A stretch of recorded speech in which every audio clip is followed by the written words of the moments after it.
है और सीमा सुरक्षा को कायम रखा जा सकता है। प्रधानमंत्री मोदी ने अवैध मदरसों को बंद किया जा चुका है। यही नहीं, अवैध मदरसों के बैंक खातों और उनके भू दस्तावेजों की जांच भी एक्शन मोड में है। मार्च की शुरुआत से अब तक देखा जाए तो उत्तराखंड में गैर पंजीकृत 136 मदरसों से ज्यादा इस्लामी शिक्षण संस्थान जहां धार्मिक और आधुनिक शिक्षा दी जाती है और मकतबों जहां प्राथमिक धार्मिक शिक्षा दी जाती है, सील किया गया है। हाल ही में हल्द्वानी के बनभूलपुरा क्षेत्र में अवैध रूप से संचालित 3 मदरसों के खिलाफ प्रशासनिक कार्रवाई की गई। छापेमारी नहीं है, ये जो है पहले से सर्च अभियान हुआ है, सर्वे हुआ है, जिसमें कोई भी अगर मदरसा शैक्षिक संस्थान जो कि बिना अनुमति के चल रहा है उस पर कार्रवाई हो रही है। पूरी टीम है, शासन के जो आदेश हैं उसके क्रम में जो भी बिना मान्यता के हैं उन पे कार्रवाई चल रही है। कुछ कार्रवाई हुई है अभी तक? लाइन नंबर 2, लाइन नंबर 4 और किदवई नगर, यहाँ पर जो है 3 अब तक हम लोग सील कर जिनका की कोई जिनके पास अनुमति नहीं है, लीगल नहीं है, वो सील। Thank you sir. दरअसल इन मदरसों के खिलाफ मान्यता न होने के साथ साथ सुरक्षा और स्वच्छता के मानकों के उल्लंघन के भी आरोप लगे हैं। इन मदरसों की फंडिंग की भी जांच हो रही है, जिसकी रिपोर्ट सीधे मुख्यमंत्री धामी के कार्यालय पहुंचाई जाएगी। सरकार का कहना है कि ये कदम उन मदरसों के खिलाफ उठाया गया है जो गैर पंजीकृत हैं या जिनके दस्तावेज अधूरे पाए गए हैं। कार्रवाई का विरोध कर रहे मुस्लिम संगठनों ने इसे भेदभावपूर्ण और असंवैधानिक करार दिया है। जमीयत उलेमाए हिंद ने इसे सुप्रीम कोर्ट में भी चुनौती दी है, जिसमें सुप्रीम कोर्ट के पूर्व आदेशों के उल्लंघन का हवाला दिया गया है। तो वहीं ऑल इंडिया मुस्लिम जमात के राष्ट्रीय अध्यक्ष मौलाना शहाबुद्दीन रजवी ने मदरसों पर हो रही कार्रवाई को संविधान के खिलाफ बताया। मध्य प्रदेश की हुकूमत और उत्तराखंड की हुकूमत को ये ध्यान देना चाहिए कि संविधान ने तमाम अल्पसंख्यकों को अपने इदारा चलाने, संचालन करने, रखरखाव की, एजुकेशन की खुली इजाजत दी है। संविधान जब इजाजत देता है तो हुकूमतों को कोई हक नहीं पहुंचता कि वो मदरसों पर बुलडोजर चलाएं या उनको सील करें, बंद करें। ये सरासर इंसाफ का गला घोटना है, अन्याय है और अल्पसंख्यकों के हितों को नुकसान पहुंचाना है। उनके इदारों पर बुलडोजर चलाकर, बंद कर कर उनके भरोसे को तोड़ना है और अखलाकी ज़हनी तौर पर दबाव डालना है। लेकिन सरकार का कहना है कि वो अल्पसंख्यकों के अधिकारों की रक्षा के साथ साथ संविधान के अनुरूप काम कर रही है। यही नहीं, उत्तराखंड मदरसा शिक्षा बोर्ड ने NCERT पाठ्यक्रम भी लागू किया है ताकि मदरसा छात्रों को गुणवत्तापूर्ण शिक्षा मिले और वो वक्फ बोर्ड और UCC जैसे मुद्दों पर गुमराह न हो। सरकार का दावा है कि उत्तराखंड में समरसता और समानता के नए युग का प्रारंभ हो चुका है, जिसके तहत अवैध मदरसों का खेल खत्म कर धामी सरकार बिना किसी भेदभाव के सबको एक समान अधिकार और कानून देकर सबका साथ, सबका विकास और सबका विश्वास पर भरोसा कायम रखते हुए आगे बढ़ रही है। Bureau report, RN TV। बहरहाल ताबड़तोड़ एक्शन का दौर शुरू है और धामी सरकार इस पर अपनी पूरी प्रतिबद्धता दिखा रही है। सवाल इस बात का है कि क्या ये संविधान के खिलाफ है, क्योंकि कुछ संगठन और कुछ मौलानाओं ने इसे संविधान के खिलाफ बताया। कहा कि संविधान हमें इजाजत देता है कि हम अपना इदारा चलाएं और उसमें मदरसों में जो शिक्षा हमारी होती है वो मूल शिक्षा हम दें। लेकिन सरकार का तर्क है कि मदरसों के आड़ में न सिर्फ यहाँ पर जमीन पर कब्जे हो रहे हैं, उसके साथ साथ गुणवत्तापूर्ण शिक्षा भी उन बच्चों को नहीं मिल पा रही है। इस पर राजनीति उत्तराखंड से लेकर उत्तर प्रदेश या फिर बाकी अन्य स्टेट में भी हमने कई बार देखा है, लेकिन उत्तराखंड सरकार लगातार इस पर एक्शन कर रही है और कई जगहों पर लगभग 170 से ज्यादा मदरसों पर एक्शन अब तक हो चुका है। जहां पर अवैध मदरसों का जब जिक्र होता है तो ये तर्क दिया जाता है कि मदरसा तो मदरसा होता है, उसमें वैध और अवैध जैसा क्या। सरकार का तर्क है कि आप पंजीकृत कराकर मदरसा चलाइए, वहां पर NCERT की पुस्तकें अगर रहेंगी तो बच्चों को गुणवत्तापूर्ण शिक्षा मिलेगी, उचित शिक्षा मिल पाएगी बाकी अन्य बच्चों की तरफ। लेकिन मौलवी अपनी तरफ से अपनी अलग बात रख रहे हैं या कुछ संगठन इसका विरोध कर रहे हैं। हमारे साथ कुछ खास मेहमान जुड़ेंगे, उनसे मैं आपको तारुफ कराऊंगा, लेकिन इसके पहले हमारे साथ नाजिम अशरफी हमारे से जुड़ चुके हैं, मुस्लिम स्कॉलर हैं। नाजिम साहब, बहुत स्वागत है आपका। मदरसों पर जो एक्शन हो रहा, धामी सरकार का तर्क है कि अवैध मदरसे चल रहे हैं या फिर इनकी आड़ में जमीनों पर कब्जा हो रहा, कितना सहमत है या असहमत है? देखिए अतुल जी, बड़े हैरत की बात है इस भारतीय जनता पार्टी को चाहे वो प्रदेश की सरकार हो या देश की सरकार हो। किसी भी प्रदेश की सरकार हो, इन्हें और दूसरा कोई काम ही नहीं बचा, क्योंकि ये सरकार हर तरह से नाकाम है, फेल हो गई है। और इनके पास इन्होंने देखिए किसी भी कीमत, किसी भी स्टेट हो या सेंटर में हो, अभी इन्होंने कोई कारोबार, युवा को बेरोजगार, सरकारी नौकरियां, कोई मेडिकल कॉलेजेस, यूनिवर्सिटीज कुछ बनाया तो है नहीं इन्होंने। अब ये बात करते हैं वक्फ बोर्ड की जमीन की, वक्फ बोर्ड की जमीन पर तुमने कुछ नहीं किया। वक्फ बोर्ड की जमीन पर मैं ये जानता हूँ कि कोई वक्फ बोर्ड के पास आमदनी का जरिया तो है नहीं। अरे भाई, वक्फ बोर्ड की जमीन में जब वक्फ बोर्ड का चेयरमैन होता है वो आपका होता है, आप उसको विश्वास में लेते, आप उस बोर्ड ट्रस्ट की जमीन ट्रस्ट की रहने देते। वक्फ बोर्ड की आप अपना सरकार पैसा लगाती, उसमें कॉलेज, मेडिकल कॉलेज, यूनिवर्सिटीज बनाती, तो मैं समझता हूँ मुसलमानों के बच्चों का भलाई क्या करते, आपको विदेश के बच्चों का ही भला हो जाता। मगर इसमें सरकार करती। देखिए वक्फ बोर्ड के पास इतना पैसा कहाँ से आ रहा है, वो करेगी। अब बात आती है मतलब मदरसों की। मदरसे ये वो जगह है, ये वो मतलब इदारे हैं जहाँ बहुत गरीब बच्चे, ये कहते हैं एक तरफ हम हाथ में, मोदी जी ने कहा था एक हाथ में कुरान और एक हाथ में लैपटॉप मैं देखना चाहता हूँ बच्चों के, और हम मुसलमानों की बड़ी फिक्रमंद हैं, बड़े फिक्रमंद हैं, उनको शिक्षा स्वाद देना चाहते हैं, तो ये नहीं देना चाहते। ये मुसलमानों के हाथ में से सब कुछ खींचना चाहते हैं, छीन लेना चाहते हैं।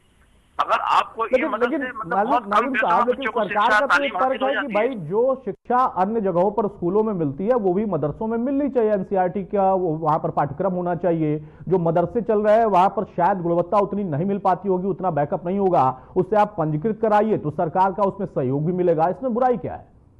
बिल्कुल, देखिए तो इन्होंने मदरसों के पंजीकृत पर भी तो बैन कर दिया ना। अभी मदरसों के जो पंजीकृत की जो बात थी, तो पंजीकृत करना ही ना, ये मदरसे रजिस्टर्ड ही नहीं कर रहे हैं अभी तो। फिर बात कह रहे हैं, मैं तो कहता हूँ मदरसे आप रजिस्टर्ड करिए। जब मदरसे रजिस्टर्ड होंगे तो उनको सरकारी योजनाएं लाभ मिलेगी। अच्छा, फिर एक बात और मैं कहता हूँ, जो मदरसे ऑलरेडी एडवांस में रजिस्टर्ड हैं, तो मैं कहता हूँ भारत या प्रदेश सरकार कितना गंभीर है उन मदरसों को लेकर।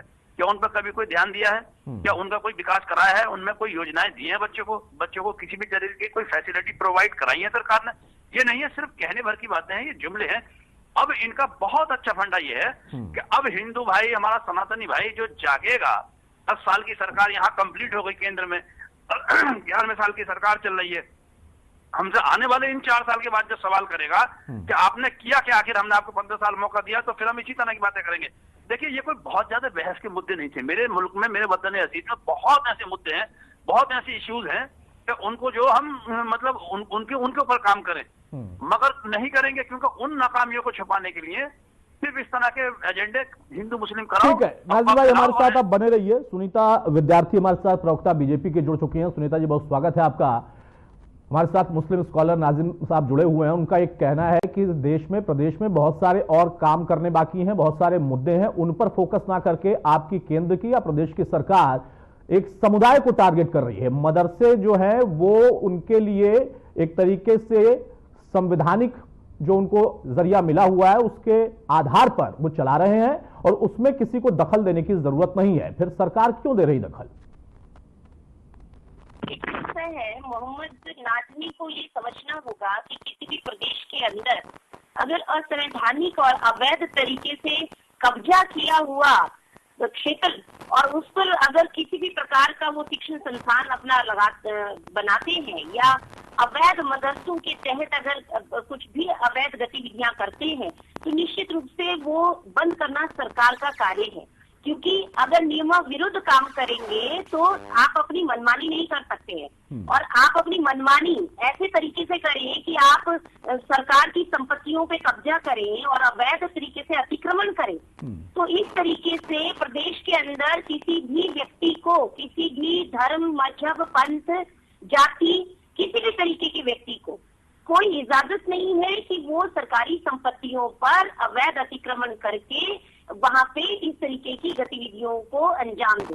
अब जब आपको सरकार भला चंगा वहाँ पे वेतन देती है मौलानाओं को शिक्षा देने के लिए, तो आप ये जो अवैध मदरसे हैं इनके लिए तो नहीं देती है।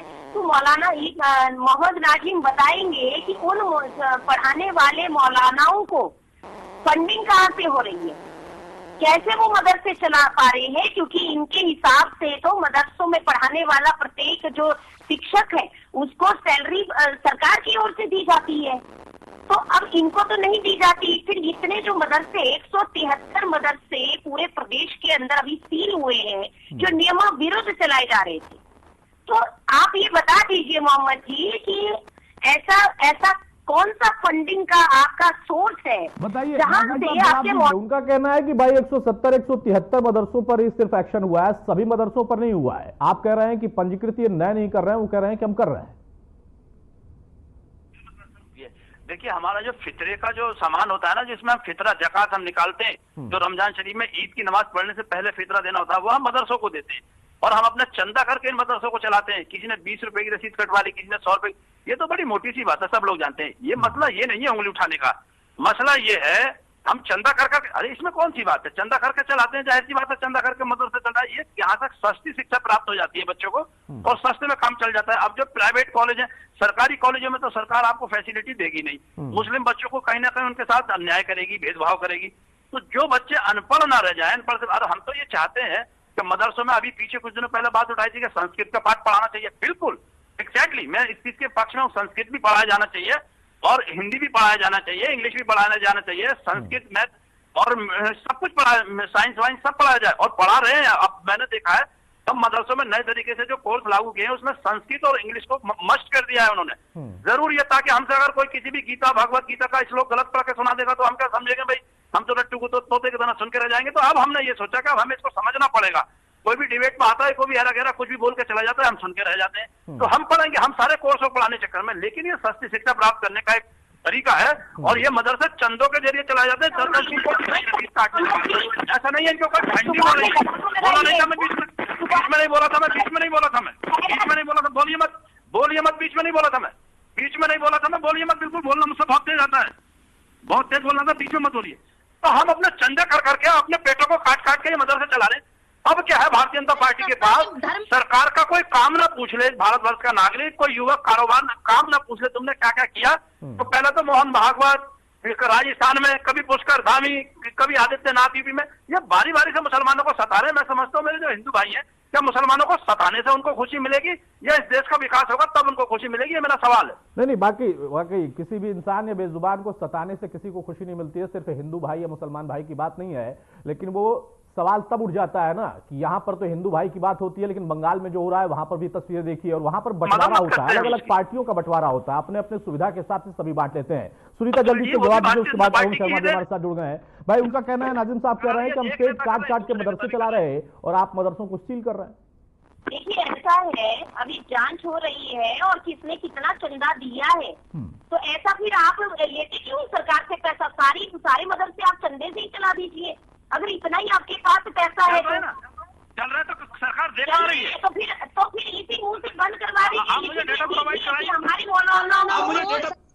कोई चाहिए, हम काफी सैलरी देने के लिए। या फिर झूठ मत परोसिए, पहली बात। और दूसरी बात, अभी अपना मुंह को बंद करिए थोड़ी देर जरा। अरे मुझे एक तो दिखा दीजिए सरकार कहाँ दे रही है। एक मिनट नाजिम भाई, एक मिनट, आपने बोल लिया, अब उनकी बारी है, उनको बोलने दीजिए। हाँ सुनीता, आप चुप रहिए थोड़ा देर। और क्या मुसलमान को हिंदुस्तान में सरकार मदद चला रही है, पागलपन जैसी बातें करते हैं आप लोग। और हिंदू धर्म से आते हैं, हमारे यहाँ इजाजत नहीं इस तरीके की बकवास करने की। तुम्हारे यहाँ इजाजत से हमें कोई नहीं फर्क पड़ता। होते कौन हो तुम लोग? तुम्हारी इजाजत की हमें जरूरत है। होते कौन हो इजाजत की? आप कौन होते हो? आप कौन होते हो? आप कौन होते हो? होते कौन हो तुम? बकवास करनी है, बकवास करने बैठ गई यहाँ पर। तुम्हारी इजाजत की जरूरत पड़ेगी हमें। तुम ये बात कान खोल के सुन लो, तुम्हारी इजाजत की जरूरत नहीं पड़ेगी हमें। और हर पार्टी का तुम्हारी इजाजत का हमारा तो मतलब भी नहीं है, न तुम्हारी इजाजत का लेना देना। हमारा सताओगे तुम हमें। जो गरीब मुसलमान है उनका हक मुसलमान तो छोटा भी गरीब है, और मुसलमानों की इतनी फिक्र कहाँ से आ गई तुम्हें? तुम्हें हिंदुओं की फिक्र है नहीं? हिंदू भाइयों की फिक्र कर लो, मुसलमानों की फिक्र करो। लोग समानों को नेमत नहीं रखोगे। एक मिनट नाजिम साहब थोड़ी सी मर्यादा बनाकर रखिए। और ये जो आप कह रहे हैं ना कि फिक्र ना करें, सरकारों को तो सबकी फिक्र करनी चाहिए ना। और फिर आप कह रहे हैं कि इजाजत उनकी जरूरत नहीं है, यानी उनकी जरूरत मतलब क्यों नहीं? जब मुसलमान की बात आएगी तो वहां पर शरिया चलेगा क्या? वहां पर भी तो संविधान का तर्क काफी लोग देते हैं। तो संविधान के रहते हुए और संविधान के आइन में सब कुछ होगा, सबके लिए इजाजत होगी। वो सिर्फ हिंदू के लिए नहीं होगी, सिर्फ मुसलमान के लिए नहीं होगी, ईसाई के लिए नहीं होगी, सबके लिए होगी। ये मत कहिए कि नहीं हमारे मसलों में हमें किसी की इजाजत की जरूरत नहीं है। यही तो दिक्कत है ना कि सारी चीजें संविधान के तर्क के आधार पर रखी जाती हैं और फिर कहा जाता नहीं कि जो मुसलमानों की बात आ जाए तो हमें थोड़ा सा अलग करिए, वहां बंटवारा हो जाता है, फिर दिक्कत आती है। बहरहाल अरुण शर्मा साहब, एक पत्रकार के तौर पर बताइए, आपको क्या लगता है कि वाकई यहां पर वैध अवैध जैसी कोई चीज है? क्योंकि नाजिम भाई का कहना है कि मदरसे वो लोग चला रहे हैं और इन मदरसों को चलाने के पीछे मकसद सिर्फ इतना है कि वो गरीब तबके के बच्चे हैं उन बच्चों को ये सहूलियत दे दे, क्योंकि सरकारें तो दे नहीं पा रही, उल्टा सरकार इन मदरसों को सील कर रही है क्या? देखिए, जो पता लगा है कि वो बहुत सारे मदरसे मानकों को पूरा नहीं करते और उसके अलावा कई अवैध जमीन पे बने हुए हैं। और स्थिति यह है कि अभी फिलहाल लगभग 47-48 मदरसों को मान्यता भी दी गई है। अभी मैं एक दुनिया में बैठा था तो मदरसा बोर्ड के चेयरमैन बोल रहे थे कि जिन्होंने मानक पूरे कर लिए उन्हें मान्यता भी दी गई है। तो ऐसा नहीं है केवल बंद करवाए जा रहे हैं, मान्यता भी दी जा रही है। और देखिए, सीधी और साफ बात है, इस देश में संविधान के हिसाब से चलना होगा, एक बात। दूसरी चीज, अवैध कुछ भी हो, अवैध मदरसे हो, अवैध स्कूल हो, अवैध मंदिर हो या अवैध कब्जे हो, अगर जिस चीज के आगे अवैध शब्द लग गया उसको हटाना सरकार की ड्यूटी है, उनका कर्तव्य है कि उसे हटाया जाए, उसे बंद किया जाए। और साथ में राज्य सरकार ने यह भी निर्णय लिया है कि उन मदरसों में जो बच्चे पढ़ रहे हैं, जो बंद किए गए, जो अवैध है, उनमें जो बच्चे पढ़ रहे हैं उनको नजदीक के स्कूलों में भर्ती कराकर उच्च गुणवत्ता की शिक्षा दी जाएगी। तो बुरा क्या है, अवैध चीज बंद होगी, बच्चों की पढ़ाई करती नहीं रहेगी, तो ये चिंता भी खत्म हो गई कि बच्चों की पढ़ाई कैसे होगी, उनका सारा बर्बाद हो जाए, तो वो चिंता में दूर होनी चाहिए। तो ये सारी चीजें हैं, इनको देखते हुए अगर सरकार ये निर्णय ले रही है कि अवैध कुछ भी है वो बंद होना चाहिए, तो बिल्कुल सही निर्णय है और इस पर अमल करना चाहिए और समय समय पर इसकी मॉनिटरिंग होनी चाहिए। जी ठीक है। सुनीता विद्यार्थी, नाजिम साहब का ये कहना है कि भाई आप लोगों की इजाजत की जरूरत उनको मदरसा चलाने के लिए नहीं है, वो सीधा तर्क दे रहे हैं कि अब दखल देने की जरूरत ही नहीं है। की जरूरत नहीं है, कानून अपना काम करता है, संविधान अपना काम। सुनीता विद्यार्थी,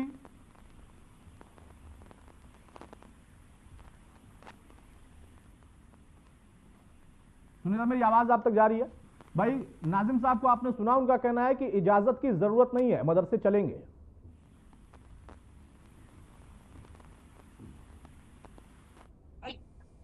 फिर तो मनमर्जी हो गई, जो मर्जी जो कर रहे हैं।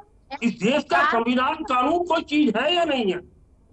अवैध कुछ नहीं चलना चाहिए। ठीक है, अरुण जी आऊंगा आपके पास। सुनीता विद्यार्थी की आवाज आएगी। देखिए, जिन मदरसों को सरकार ने अभी सील किया है उन मदरसों में ना तो भवन निर्माण की कोई परमिशन ली गई, ना शिक्षण संस्थानों को नियमों के अनुसार चलाया जा रहा है और ना ही वहाँ पे शिक्षा हो रही है। मैं आपको ये भी बता दूं कि बहुत सारे इन्हीं के अभी वक्फ बोर्ड के जो अध्यक्ष है मदरसों